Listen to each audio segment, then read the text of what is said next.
From the corner of Munson and Civic Center Boulevard, welcome to Into the Depths with the Men are Ice Breakers, the official Men are Ice Breakers podcast. I'm Angelo and Velotta, and I'm joined alongside Jared Tennant. And Jared, I got to tell you, the feeling is good here. It's the first day of Ice Breakers camp. We've got youth hockey going on the other ice, and it's an exciting time. Fanatics are able to come see night one of the official Men are Ice Breakers camp. It almost feels like things are starting to get back to normal here with all the players and a few fans here at Men are Ice Arena tonight. But we have a special free agent camp edition of the Into the Depths podcast for you tonight. We have 4 player interviews with Alex Mitsionis, Kodiak Whiteduck, Isaiah Crawford, and Dom Horvath, as well as a coach's corner at the end of the episode, which will take place after the camp tonight. Yeah, looking forward to catching up with these players. Jared and I will be handling 2 of the interviews each. And, the scrimmage, a lot of exciting things. Fanatics able to come in and see it for the first time since Sunday, March 8th, which ended up being ultimately the final day of the season. And I talked with Coach Ragno beforehand, and he said 35 guys coming in, invited to camp to fill out the last handful of spots for the Men are Ice Breakers. And you'll see a lot of veterans, returning faces, and you'll also see some new faces. And Jared, isn't this where you see some of that hunger and grit from the younger guys trying to make a name for themselves, moving up from some of the minor leagues in the area and see if they can get a spot on an FPHL squad?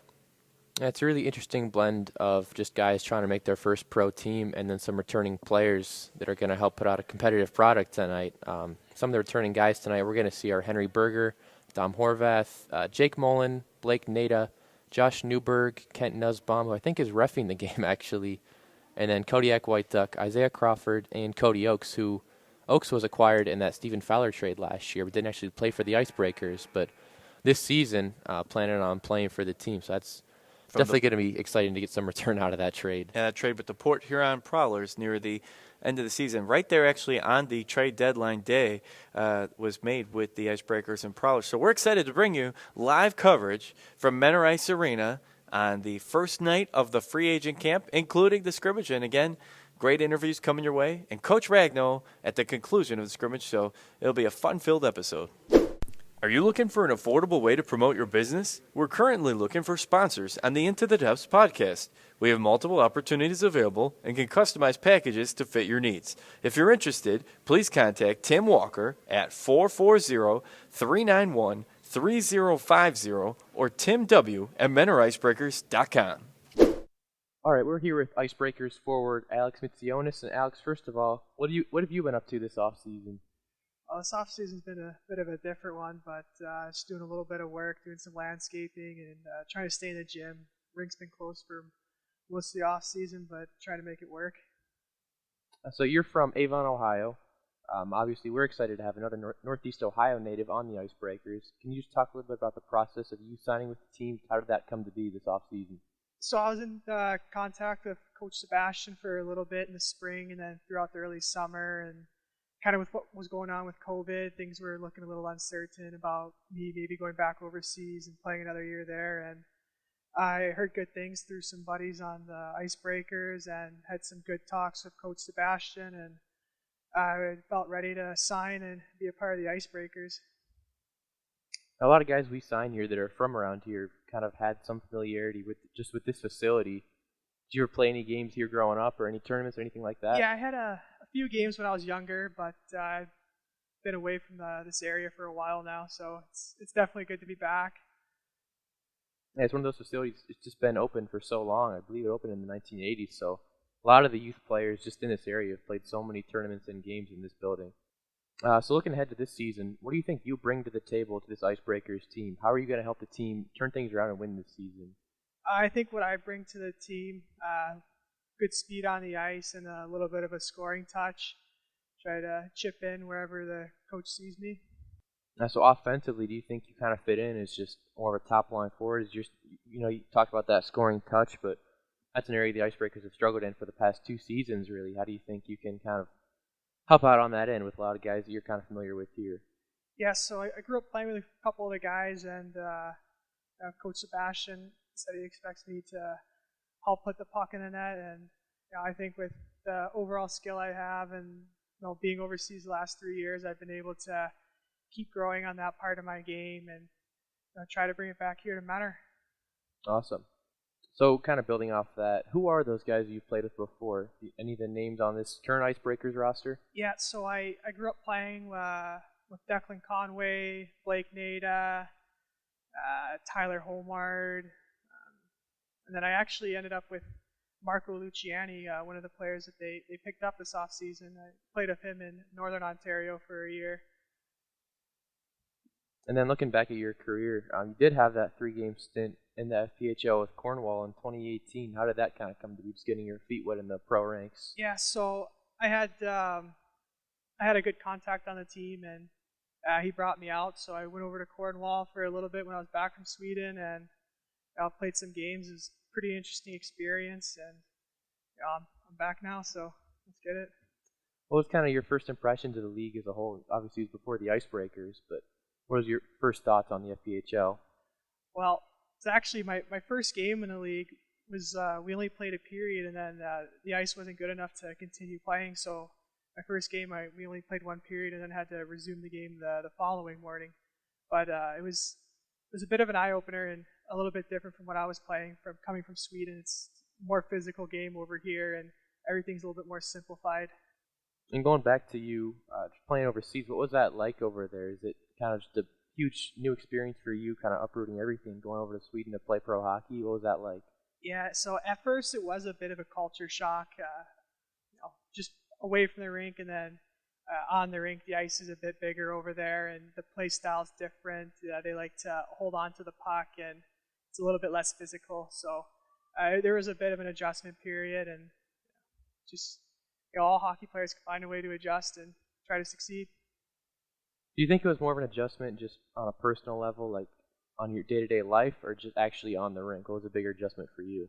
I think the biggest adjustment was more so actually off the ice. Just a lot of the personalities over there and the culture is different versus on the ice. It's you always find a way to make it work. So this is being recorded ahead of tonight's free agent camp scrimmage, which you'll be reffing with Icebreakers goaltender Kent Nussbaum. So what are you looking forward to for tonight? I'd like to see the guys build off the practice this morning. It was a good pace. It was good for a lot of the guys to get their feet wet. A lot of guys haven't been able to have very competitive off seasons with not being able to have contact practices and whatnot, and just little skills practices. But I'd like to see everyone take another step up from this morning and keep building off that. And let's have a good night. And in the locker rooms, from what you've seen, if guys talked a little bit about having the chance to have fans in the building tonight, is that kind of something that's on your guys' minds? Yeah, we're all a little bit excited about that. That should be pretty fun, and try to simulate more of how it's going to feel during the season. And lastly, anything you want to say to Icebreakers fans out there who might not know about you yet, haven't seen you on the ice? Fun guy away from the rink, and I liked pretty serious guy at the rink, and just play it simple and go Icebreakers, go. All right, good stuff. Thanks, Alex. We'll talk to you soon. Yeah, thanks for having me. All right, joining me now is number 8, Isaiah Crawford. And Isaiah, 5'8", 183 righty from Detroit, Michigan. Last year, 37 games played, which was one of the most for the Icebreakers throughout the season. And he added 6 goals, 6 assists. Before his time at Mentor, played at Mercyhurst in 16-17 and Trine University 17-19. So, Isaiah, thanks for joining us here. Hey, thanks for having me, man. The 183, I believe, is soaking wet. I'm not sure if that. Hey, you'll take it, right? I mean, 83, that just kind of. I don't know. It's very specific. That's what was listed. But tell us a little bit. Mentioned, Mercyhurst, Trine. Tell us a little bit about your playing time hockey before joining the Icebreakers. I came out to Mercyhurst after junior, and it was a great time. I met some great friends, teammates. The school itself was pretty challenging. I'm sure that would be any school for me, but it was a good time. We moved on to Trine after that, and we moved there to play NCAA D3. And where is that at? In Angola, Indiana. Okay. Yep. And things didn't work out. I had my first big injury that I've ever had. It was a high ankle sprain. Wow. Yeah, that sounds pretty soft. But no, it was No, I one see a lot those, of them in soccer. I do a Yeah. lot with soccer, so you see a lot, you see that stuff there. But Oh yeah, it was one of those things that just kind of lingered, and it just went deep into the season, and I kind of caught on to a team that was at the time 30-0. wow. Yeah, so it was kind of hard to get back in the lineup, but things worked out, and then I went over to Fort Wayne, the Comets in the East Coast, to their camp. It was a good camp actually. For the first couple days, I thought I had a shot. Had no clue that they were bringing guys in, and that kind of went down the drain. But it was good because it was a good experience. And then before I came down to Menor, I had got in touch with a couple of the boys that I know from back in the day, and we ended up here, and this is kind of where we're at right now. So last year was a very changing team, and you were someone who was there from the beginning of the year. How were you able, with a few other long-standing Icebreakers, to keep the team focused while there was so much kind of turnover and changes going on? For me, that would honestly be just keeping it loose.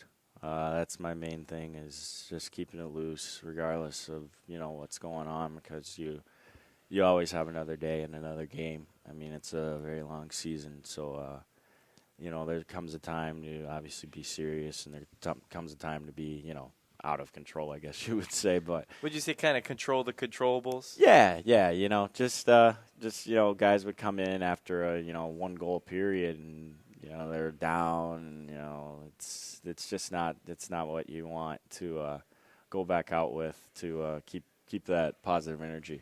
No, I hear you. And, one thing definitely on the ice is your speed helps create so many offensive opportunities. Is that something you're constantly working on as part of your game? Yeah, honestly, over the summer, I just go over this field down the street from my house. It's just do a lot of sprints, a lot of different agility, things like that. To keep the speed up. A lot of weight, leg workouts. That's -1. A lot of leg workouts.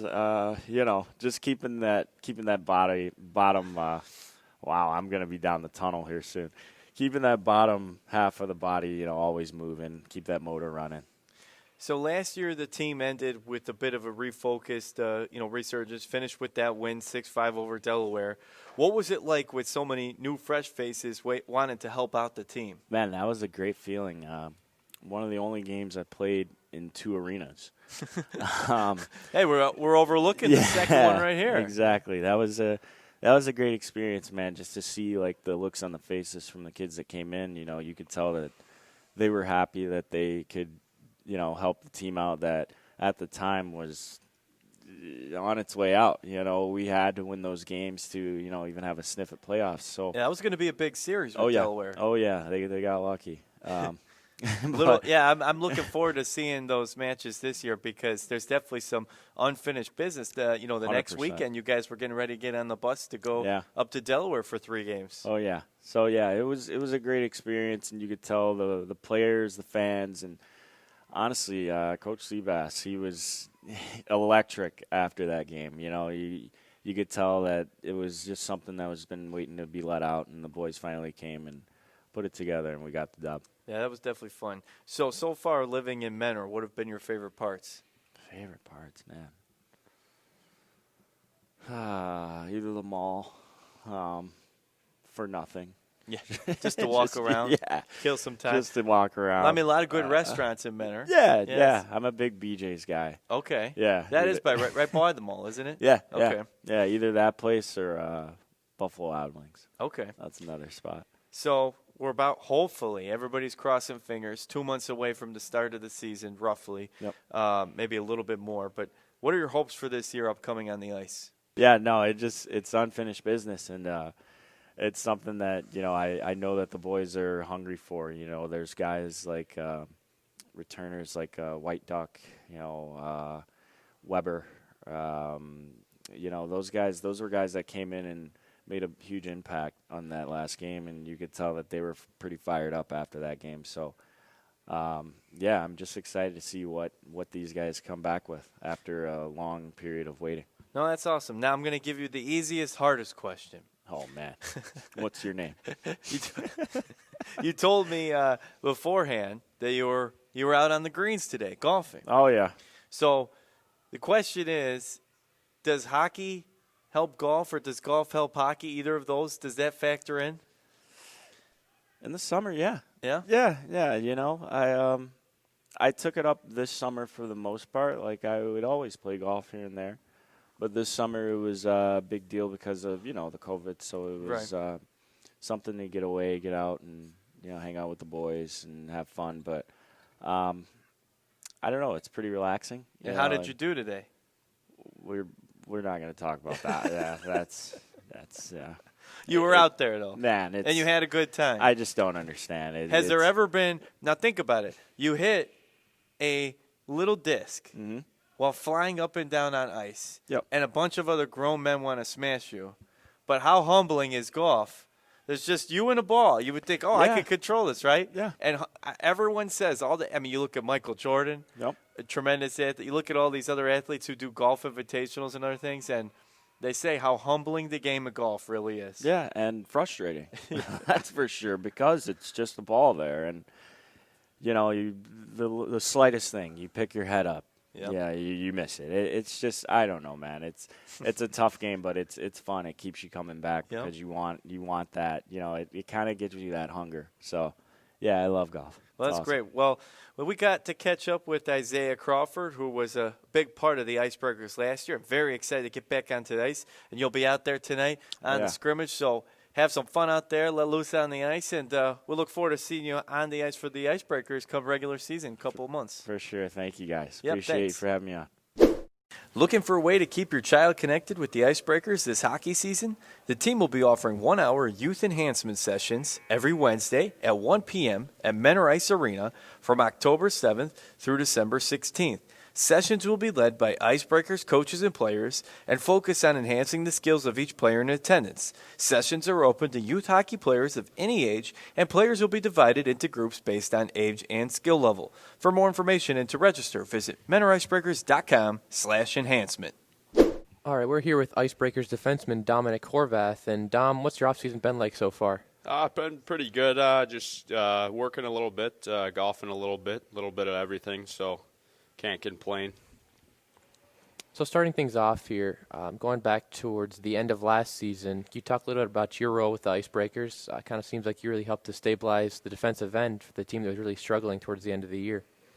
Yeah, I mean, they were looking for a defenseman, and I thought I filled a void. But, yeah, it was a good culture to be around. I mean, we were losing, but, ended the season on a good note. So, I was glad to be here for sure. Talking about the culture last year, did you kind of see, you're only here for 12 games or so, but was there a little bit of a culture change in those 12 games you were with the team? Yeah, for sure. I mean, he made a lot of trades, but, we were looking for the right culture. And towards the end of the season there, I think we found it, and it's pretty solid. We're bringing a good group back, and I think we'll have a good season here coming up. Obviously, the final game last season, that 6-5 win over Delaware, it snapped that 16 or 17 game losing streak. I can't even remember how long it was, but how do you guys think you can carry that momentum into this season from that win?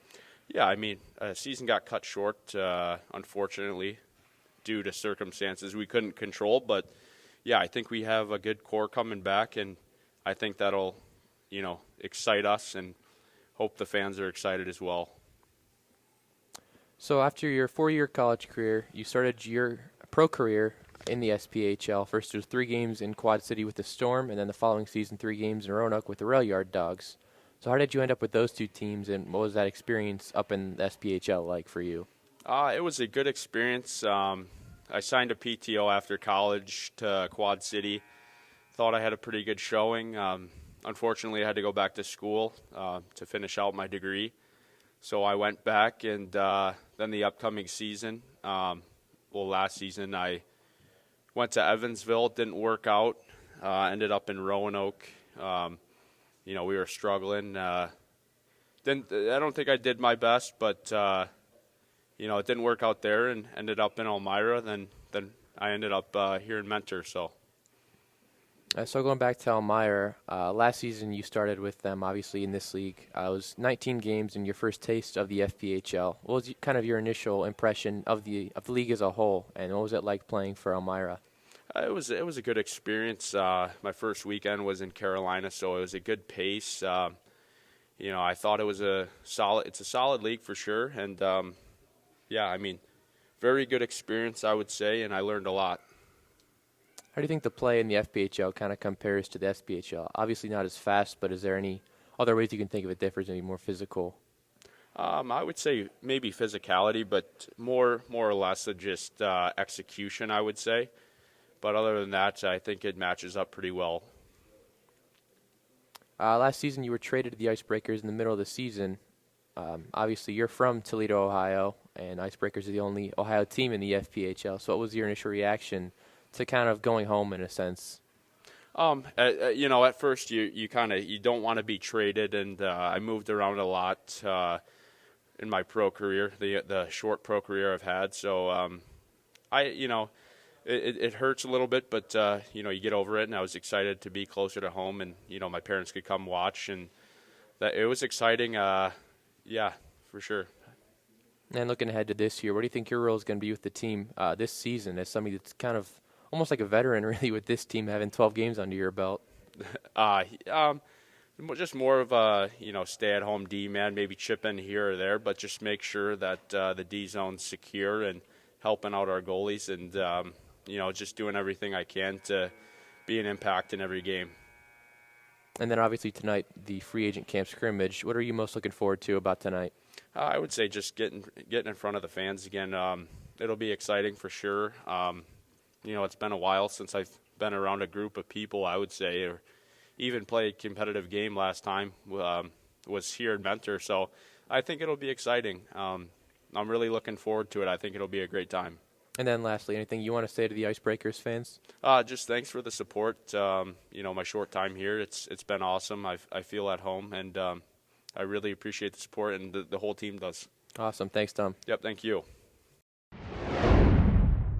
All right, now joining me is number 15 of the Ice Breakers, Kodiak Whiteduck, 6'1", 185-pounder from Kittigan-Zibi, Quebec, Canada. He played for the Menawiki Forsters back in 1819 to Alexandria Glens in 1819, where he was named to the CCHL2 League MVP. Then the West Nipissing Lynx of the GMHL in 1920, and was the Lynx leading scorer and MVP. And now the Mentor Ice Breakers, and he was also in the GMHL All-Star North Division and the Hart Trophy. So, Kodiak, thanks for joining us. Yeah, thanks for having me.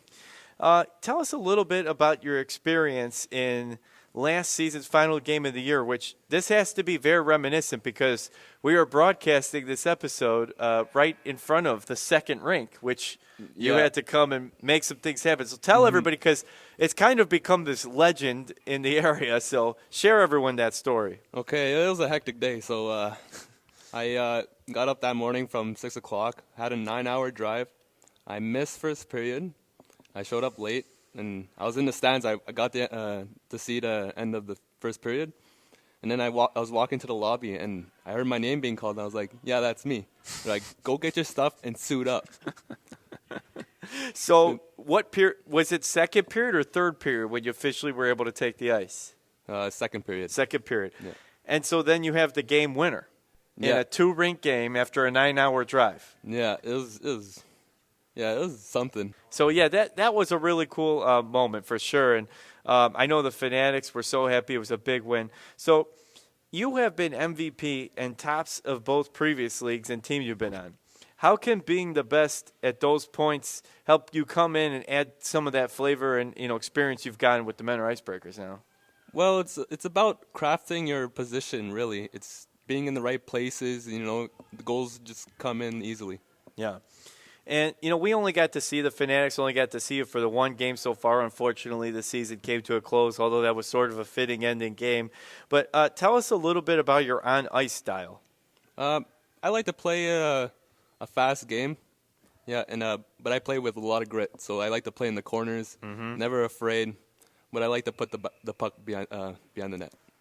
And, I don't know how much you got to meet the men or icebreaker players last year, but now camps today and, getting to talk to some of the guys. What's it been like getting to know your new teammates? Well, when I came here in March, there were a bunch of good guys. They welcomed me, and when I came back here, it was like nothing changed.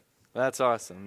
Everyone has said it's a good group of guys, good locker room, and that makes it a lot more fun too when you guys can all have each other's back. And I don't know how much you've got to experience of the city Menor so far. A little bit ways off from Kitigan, ZB, Quebec, but what's been some of your favorite things in Menor so far? In Menor, it's the people. They're a lot friendly. They'll come up and talk to me and stuff. Yeah, it's way different. So we got the scrimmage kind of officially starts things tonight, and then hopefully in about 2 months' time, you guys will be taken to the ice for the regular season. But what are your hopes for the upcoming season? Well, we hope with this new team, we hope to get a good start, start doing our things slowly, getting better and better, and ending up with the W at the end of the day. Well, that's awesome. And Kodiak, we really appreciate you taking a few minutes to talk to us today. I know the Fanatics are excited to see you and the rest of the guys in Double Blue take to the ice here tonight. That'll be fun. You got some fans out there, so that'll be cool, huh? First time back, and get some fans to liven things up a little bit. Yeah, I love the fans here. They know me. It's going to be awesome this season. Well, thanks again, Kodiak, for joining us, and good luck on the ice tonight, and good luck for the regular season. Thank you very much. Yeah. All right, we're here with Ice Breakers head coach Sebastian Ragno following the free agent camp scrimmage. And Sebastian, how'd things go tonight? That was a lot of fun. It was good to have some fans in the stands, to have the game day type experience. Again, it's been a while since we got to experience that. Some of the players really stuck out and came to play. There's a lot on the line when you come to a tryout camp, and a few of the guys took that and made the best of the opportunity. It seemed like overall the whole scrimmage was pretty fast-paced. Is that kind of something you were looking for heading into the game? Even had that fight in the first half of the game. Just seemed like it was a pretty intense atmosphere. Yeah, this summer I knew we wanted to add some speed. We definitely wanted to add some size, especially on the back end. And I told the guys before to keep it physical. I mean, our league's a very, very physical league. It's fast, it's hard-nosed, and we wanted to make sure the guys that were coming in to try out knew that going into the scrimmage, and gave some entertainment to the fans as well. Yeah, overall, what was it like just being able to have fans in the building? Obviously, first time since March that's happened at Menor Ice Arena. Yeah, I haven't seen a lot of our supporters in a while, just due to COVID. Unfortunately, we have a lot of great people in the community here that love the Icebreakers, that love the games and the show that we put on here. It's great to have them back in the building, and I'm sure a lot of them were excited to see each other and as well as see the players. Yeah, a lot of returning players were at the scrimmage. Seemed like a lot of them had some pretty good performances. Obviously, Tyler Homard, I think, had 4 goals. Blake Nader scored. Isaiah Crawford scored. Kodiak Whiteduck looked pretty good. That kind of something you look towards for those guys to set an example and just establish the intensity in a scrimmage like this with so many guys trying to make the team. Yeah, absolutely. I wanted to get those guys back on the ice, kind of give them a little bit of a dynamic preview for the year. It also gives me a little bit of a precedent to compare the incoming guys, and as well as see if there's any chemistry between returning guys that I might not have seen too much, such as Kodiak, who I only got to watch for about a period and a half. He matched up pretty well with Tyler Homard, and I believe it was Sam Oleski on his line. So it allows me to kind of see who plays well together, who likes playing with who. I know Dom Horvath enjoyed playing with his D partner, who we signed on a PTO, and allows me to really compare the guys to what we have coming back. And obviously it was 8 goaltenders who got playing time in the scrimmage. I think it was they each got 15-minute shifts. Is that correct? I can't remember for sure. Yeah, we ended up having 7. Our returning goalie Nussbaum ended up being a referee for it. So a couple of the guys got 15-minute shifts. A couple of the guys got 20-minute shifts.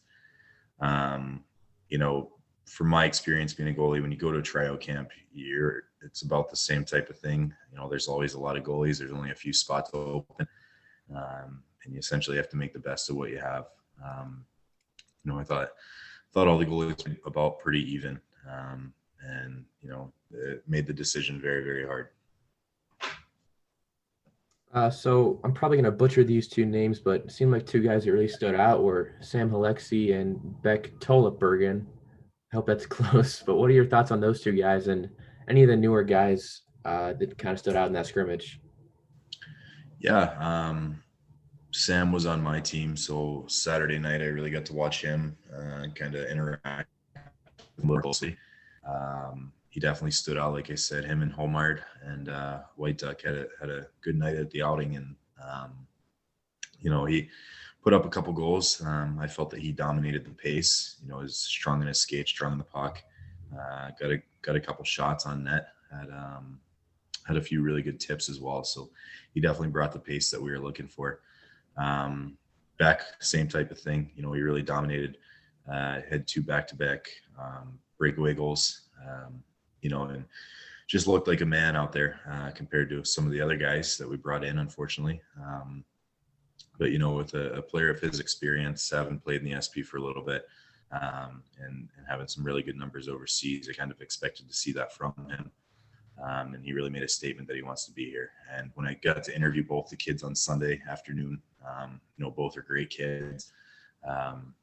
Easy to talk to, very, very appreciative of the opportunity, and really looking forward to coming here to Menor. Another guy that kind of stood out to me was Brennan Colgan, the goalie. He's actually the one that we chose to go with. I felt he got peppered a little bit more than the other guys at the beginning. Let in a goal or two, but some of that will kind of shake out as the season moves along. And I think that he's a guy we can bring in as a number 2, number 3, and begin to develop him as a move towards the future. So from here, where do we go? Obviously, we don't know for sure what the schedule is going to look like in terms of when the league's starting up and when we're starting for sure. But so who's coming to main camp, and what's our next step from here? Yeah, as of now, all returning guys that were there will be returning for training camp. We've also invited Ned Simpson and Brennan Colgan, who were on PTOs. Kodiak is also going to be invited, as we acquired him in a trade last year late at the season. I believe it was at the deadline. In addition to that, we've invited Sam Haleski, Owen Frizzoloni, and Beck Tolipbergen as well. Kind of looking to see what they bring to the table, and I'd like to see them compete against some of the guys we have coming back to fill out those final roster spots. Guys are expected to report first and third, and then we will start camp either third, fourth, go for a full 2 weeks, and then we play at home, I believe, Friday the 18th. All right, Coach. Well, thanks for talking to us, and we'll talk to you soon. Absolutely. Thank you, Jared. Well, we got to catch up with 4 different faces from the Menor Ice Breakers: Kodiak Whiteduck, Dom Horvath, Alex Mitsionis, and Isaiah Crawford. And Jared got to catch up with Coach Sebastian Ragno at the end of the scrimmage. So great stuff, as always, from all the people in Double Blue. And hope you enjoyed this special edition of Into the Depths with the Menor Ice Breakers on the first night of the scrimmage camp. So yeah, obviously we're not sure what's going on with the season yet as of now, so it's just nice to have some semblance of normalcy here at Menor Ice Arena, just having the Icebreakers back out on the ice, albeit in kind of a limited fashion with some guys that aren't even going to make the team. But it's nice to have something at this point. And if you want to have something else nice, and that is available at the Menor Icebreakers team store. You go to the website, menoricebreakers.com, click the team store tab at the top. There is a special page for the Menor Icebreakers information and records book. And this collectible keepsake, it's got everything you would ever want to know Menor Icebreakers. First and most, player and coach profiles, in-depth look at the team, autographs, and much, much more. You can reserve your copy today, so you will not be charged when you reserve a copy. Put that you're interested. Fill out the form below on the Icebreakers team store tab.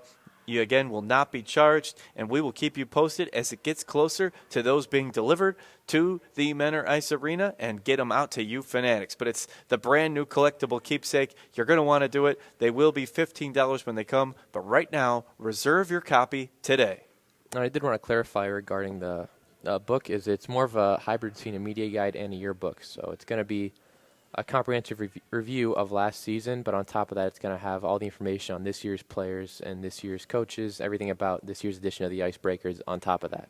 It's going to have everything you would want to know Ice Breakers, past, present, and with a look ahead. So reserve your copy today at the Menor Ice Breakers team store, and while you're there, check out all the other great stuff at the team store as well, including drinks, drinking glasses, shot glasses, koozies, coasters, cornhole boards, T-shirts, and much, much more, all at Menor Ice Breakers team store at MenorIceBreakers.com.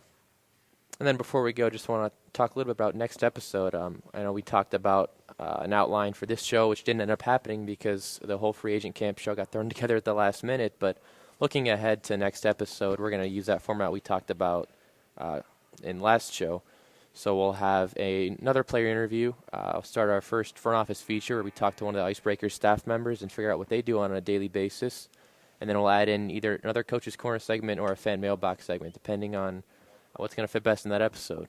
Yeah, we look forward to bringing that one to you in a few weeks, and hope you enjoyed this episode. And until next time, we'll see you later.